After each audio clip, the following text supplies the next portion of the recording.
चुनाव प्रचार के तहत शनिवार को नागपुर के बीजेपी प्रत्याशी नितिन गडकरी ने अपनी पहली सभा की। सोमलवाड़ा परिसर में हुई इस सभा में गडकरी ने जनता को संबोधित करते हुए विकास कामों के दम पर वोट मांगा। उन्होंने कहा वो जात पात की राजनीति नहीं करते, सिर्फ विकास के मुद्दे पर चुनाव लड़ेंगे। मेरे कामों की तारीफ विरोधी भी करते हैं, यही उनकी राजनीतिक पूंजी है। शनिवार को नागपुर के सोमलवाड़ा परिसर में नितिन गडकरी ने अपनी पहली जनसभा ली। इस दौरान जनता से संवाद साधते हुए गडकरी ने नागपुर और देश भर में किए गए अपने कामों को गिनाया। उन्होंने भविष्य में शहर के विकास को लेकर बनाई गई संकल्पना का खाका भी रखा। गडकरी ने कहा कि शहर में जिन प्रकल्पों के काम शुरू हैं, उससे भविष्य में शहर की तस्वीर बदल जाएगी। उन्होंने बताया कि शहर के युवाओं को नौकरी के लिए बाहर नहीं जाना पड़ेगा। मेरे कामों की संसद में राजनीति के दिग्गजों ने सराहना की है, यही मेरे लिए जीवन का अविस्मरणीय क्षण है। आजपर्यंत भारतीय संसदेच्या इतिहासामध्ये असं कधीच घडलं नाही, ते घडलं।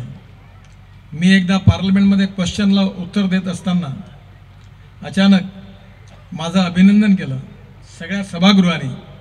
सोनिया गांधींपासून तर मुलायम सिंग यादवपर्यंत आणि ओवैसींपासून तर सगळ्या पक्षांनी खडगेंपर्यंत, आणि त्यांनी सगळ्यांनी आमच्या मतदारसंघात चांगली कामं झाली, कारण विकासाच्या कामात राजकारण केलं नाही। त्यामुळे एवढं मोठं काम करण्याची संधी मला मिळाली।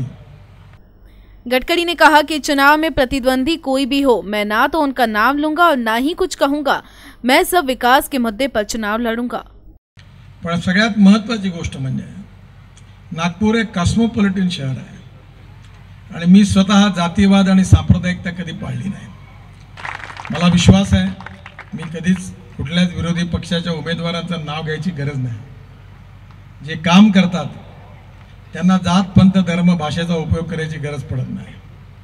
मी नाही म्हणतो की माझी जात म्हणजे आपले कार्यकर्ते हीच आपली जात आहे, आणि म्हणून आपल्या सगळ्यांच्या आशीर्वादाने हे नागपूरचं चित्र बदलत आहे।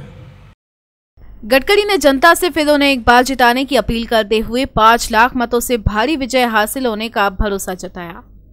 मागच्या 2014च्या निवडणुकीमध्ये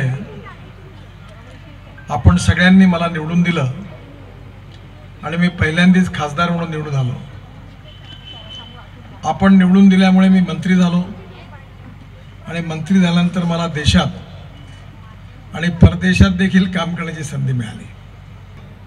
ही आपल्या भागात आपली जगातली सगळ्यात मोठी लोकशाही आहे, आणि ह्या लोकशाहीचा हा निवडणूक म्हणजे एक उत्सव आहे। सगळं जग आपल्याकडे पाहत आहे, त्यामुळे आपल्या वस्तीतल्या प्रत्येक माणसाचं व्होटिंग झालं पाहिजे, प्रत्येक जण मतदानाला आलं पाहिजे, ही आपली जबाबदारी आहे। आणि त्यामुळे आपल्या सगळ्यांचं प्रेम, शुभकामना आहे, शुभेच्छा आहे, हीच माझी मोठी ताकद आहे। आणि म्हणून त्या भरोशावर यावेळी मी निश्चितपणे निवडणूक जिंकणार आहे। पण माझी विनंती आहे की मागचा माझा लीड 3 लाखाचा होता, तुम्ही सगळ्यांनी मनात आणलं तर तो दुप्पट वाढल्याशिवाय राहणार नाही।